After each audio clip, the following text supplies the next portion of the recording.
चलो। अस्सलाम वालेकुम। दरख्त और ऑर्गेनिक खेती की जानिब से इम्तियाज़ सन पंजोथा।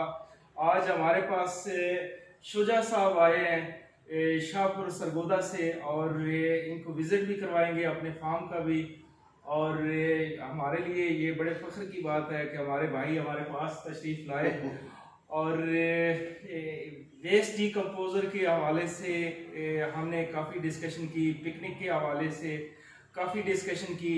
और इंशाल्लाह बहुत जल्द जो है आप तमाम दोस्तों के लिए शुजा वेस्ट डिकम्पोज़र इंट्रोड्यूस करवा रहे हैं। इनकी रेसिपी होगी और एक अच्छा जो वेस्ट डिकम्पोज़र है और जिसका इनका अपना प्रैक्टिकल भी है और इंशाल्लाह मेरा प्रैक्टिकल भी होगा, वो आप सबको दिखाएंगे भी और यूज़ भी करवाएंगे और इंशाल्लाह उसका अच्छा रिजल्ट भी होगा।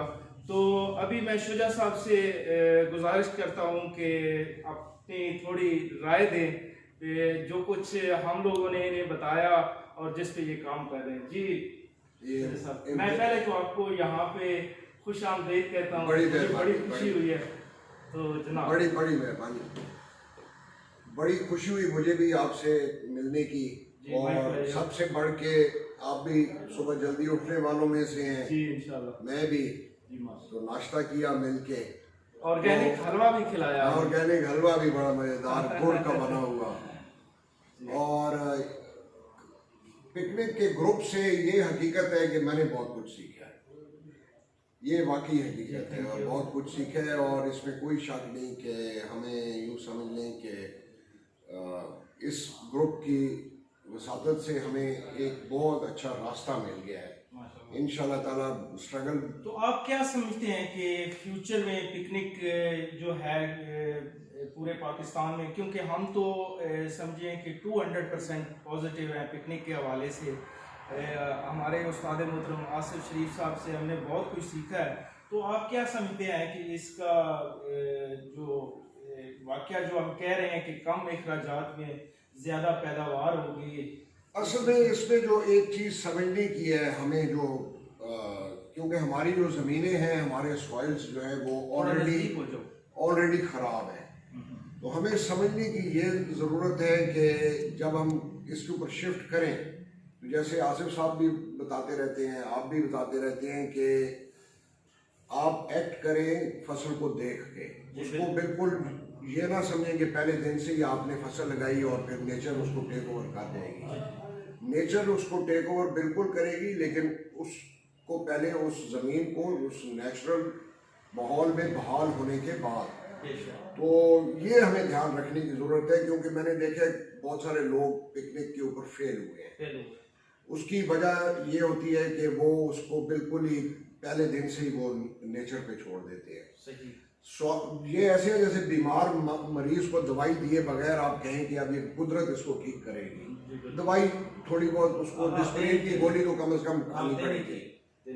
तो मेरा तो यही एक मशवरा भी होगा अपने भाइयों को, और मेरा एक्सपीरियंस भी यही। जी शुजा साहब ने बहुत अच्छी बात की है कि अगर आप पिकनिक पे शिफ्ट होते हैं तो साथ साथ यानी एक यकमुश्त जो है आप तमाम चीज़ें छोड़ेंगे तो इस तरह आपका नुकसान होने के चांसेस हैं। तो जैसे आपको ज़रूरत महसूस हो उसके मुताबिक और अपने अखराजात कम करें। तो अलावा इसके कि आप शुजा साहब से ये भी पूछते हैं कि अभी किस चीज़ को आप कन्वर्ट कर रहे हैं, कौन सी फसल आपकी है जो पिकनिक पे शिफ्ट हो रही है। तो इम्तियाज़ भाई किन्नू का बाग शिफ्ट कर रहा हूँ, और कुछ ऑलरेडी मकई पिकनिक पे लगाई हुई है और गार्लिक लगाए हुए हैं। माशाल्लाह वो अच्छा परफॉर्म कर रहे हैं माशाल्लाह। जी बहुत अच्छा लगा। तो कमाद के सिलसिले में कमाद भी बिल्कुल पिकनिक उसको लगाया कन्वेंशनल तरीके से है, लेकिन अभी उसके बाकी सारे कर लिए हुए हैं, रिक्विजिट्स जो भी हैं, चिजल हल सब सोलर वगैरह वो कर दिया हुआ है।